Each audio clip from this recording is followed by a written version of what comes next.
Hello, Internet. It is I, the Malik Aaron, and welcome back to Box Office Predictions. Today, we're going to be talking about Till. So, as usual, we're going to be going over the pros and cons. So, let's get to it. Pros: its reviews are spectacular. I mean, it has like a 98% from critics, 96% from audiences, and I checked earlier, its cinema score is an A plus, which is just like damn. I haven't seen word of mouth. This is probably one of the some of the best word of mouth I've seen all year in terms of like scores. So obviously word of mouth is a non-issue here. So like all the reviews, audience score, word of mouth, like that's a pro. That's the easiest pro I can ever give. So that's pro number one. Pro number two, this is like Tar. This is like a prestige pick where it has like this is special type of prestige pick where it has like a limited start and then it expands wide later. And that's what happened here. It had a limited start like 2 weeks ago and is expanding wide this weekend. So it started 16 theaters, had a 15K per theater average, which one could be like, well, that was way worse than Tar, but keep in mind Tar was in 4 theaters. So you gotta think about that. And it spent to like 104 theaters. Its per theater average was okay. So these numbers, they're not spectacular or anything, but I think they're solid enough for this movie. It's just it's decent enough. It's fine. But I feel like this will have a better time expanding than Tar. But yeah, it's prestige run. It went okay-ish, so I'm gonna consider that to be a relative pro. Not a strong pro, but a relative pro. Another pro is that unlike Tar, this could be definitely more mainstream friendly in a way. I mean, the whole story, about this is like what happened with Mammy Till Mosby, like her son was brutally lynched. This is back in 1955, it says here. I believe he was lynched because he like looked at a white girl, and yeah, that was a massive, massive, massive no no. In Mississippi is a very ugly time. Like this was like pre civil rights. That really didn't become like the big thing until like the next decade or so, when like Martin Luther King Jr. and Malcolm X, like they really popped up. And but yeah, this definitely, really got that ball rolling when it comes to the civil rights movement. Like definitely. So I imagine like a movie like this, despite the rather brutal subject matter, is that it can definitely be, appealing in a way for a lot of people because they like to watch history. I mean, heck, there's been movies like friggin' what was it? Malcolm X, from Spike Lee and Denzel Washington. There was also Selma from Ava DuVernay. Well, that was back in 2015. Malcolm X, that was like 1992. Well, both of those did pretty well. So audiences, like this type of stuff. They can get behind this type of stuff.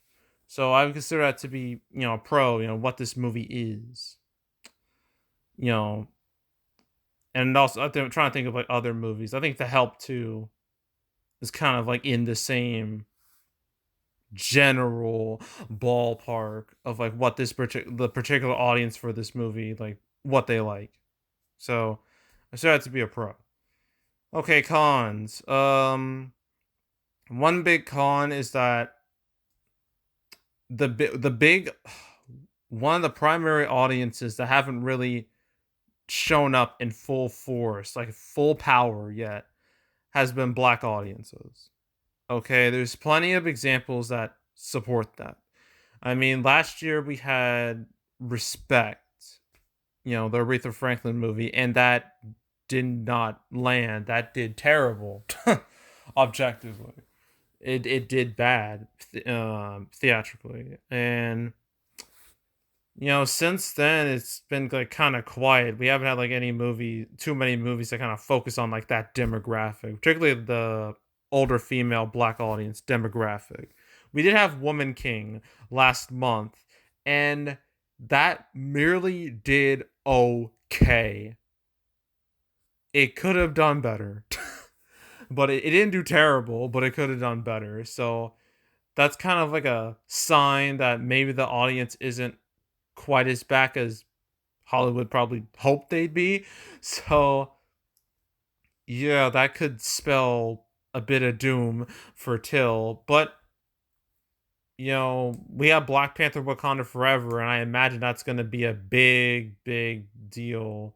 Like, the first Black Panther was obviously really, really fueled by black audiences, and I feel like the same will happen with the sequel, but that's 2 weeks from now. Until then, yeah, I don't think till I don't know if the audience demographic is really gonna rally behind this movie. I'm not sure if they will. It's hard to say. So, yeah, the demographic not really being at full power, I would consider that to be a bit of a con here. Another con, I already mentioned this with Tar. The fact that this and Tar are opening the same weekend or expanding the same weekend, I think is a really bad idea. Because both are prestige picks, both are, clearly more adult picks. And having like two movies that kind of go towards the similar demographics. Well, in this case, not really, but still, like, having two prestige picks open at once usually isn't a good thing. Because as I said, it's like having like two movies of the same genre open the same weekend. What happens is that both hurt each other and neither win, usually. And I feel like that might be the case here, but I feel like Till has a more of an edge than Tar. A bit more of an edge. Not a huge edge, but it has a bit more going for it. But still. I'd label it as a con, two prestige picks going head to head.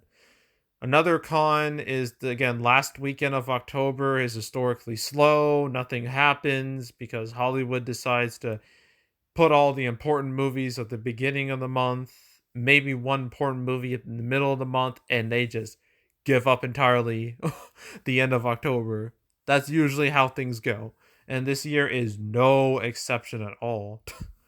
So, yeah, and obviously, next weekend won't be so bad, but the week after that, you got Black Panther Wakanda Forever. I don't know if this movie will be affected too much, but it's gonna crush everything else. So, ugh. We'll see what happens in 2 weeks, but yeah, yeah, timing is not exactly great for this movie when it comes to like when it's opening. So I consider that to be a con, the weekend it's opening. And I think that's it. I really don't. There's not much else to say here, really. So, opening weekend. I mean, this is opening way more theaters than Tar, like double the amount of theaters, like a little over 2,000, which is decent enough. Not a super wide release, but it's something. So, because of that, I'm going to say it's going to open. I'm going to be a little optimistic. I'm gonna say it's gonna open between 3 to 5 million, somewhere in that range. I think it could land, and then its total. Shoot. Ooh, it's total.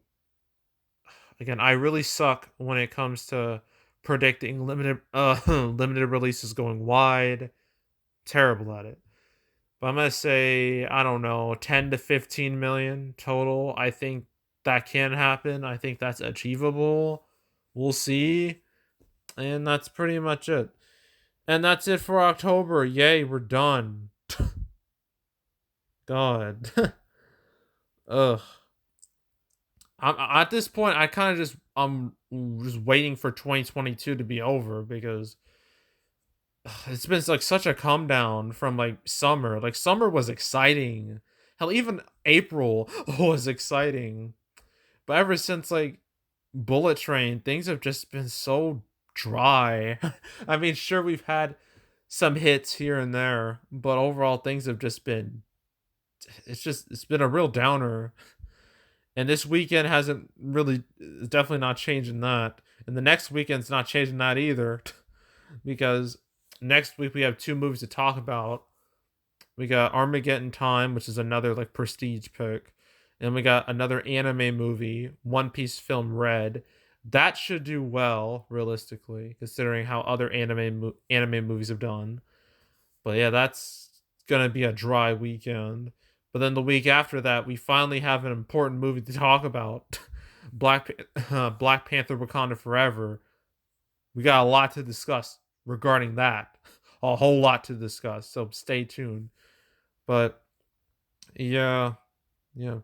But anywho, yeah, that's it. That's all. Make sure to subscribe, like this video, leave a comment, turn on notifications, share the whole drill. Want to check out more videos like this? I got playlists on the homepage for all previous prediction videos I made this year, all the big movies, the smaller movies. I guess now I'm doing all the Oscar bait movies because that we've reached a point where that's when they usually come out. That's when they start getting released. And there's definitely going to be more coming out soon. I know there's going to be more. There's Armageddon Time, there's She Said, there's Fablemans, there's several others, but yeah, yeah. But if you want to watch any of the past prediction videos like I made this year, go right ahead. There's also the canceled series where I go over all the movies that were supposed to come out but didn't. Never covered Till ever, so there's that. I never covered any of these movies coming out this weekend. Never covered any of them when it comes to canceled. So yeah, but if you want to watch any of the past cancel episodes I have made, I've made 163. So you have plenty to choose from. So watch them all from beginning to now. Like binge it from beginning to now. I highly encourage you do that. So go do it. There's also box office recaps where I go over the box office results for any particular month. October recap will come out within the first 2 weeks of November, and oh, October was not great. I mean, what? I mean, the biggest, well, the biggest movie is gonna be Black Adam by far and away. But even then, I can't really call that a mega hit because that movie was stupid expensive. Hell, I'd argue the real hit of October was Smile, and that came out the last day of September. So, yeah, but there's a lot to discuss regarding October, and I'll do that, within like the next 2-ish weeks. So stay tuned for that. But if you want to watch any of the past recap videos I made on the channel, you can go right ahead. And yeah, that's it. That's all. I am out. Goodbye.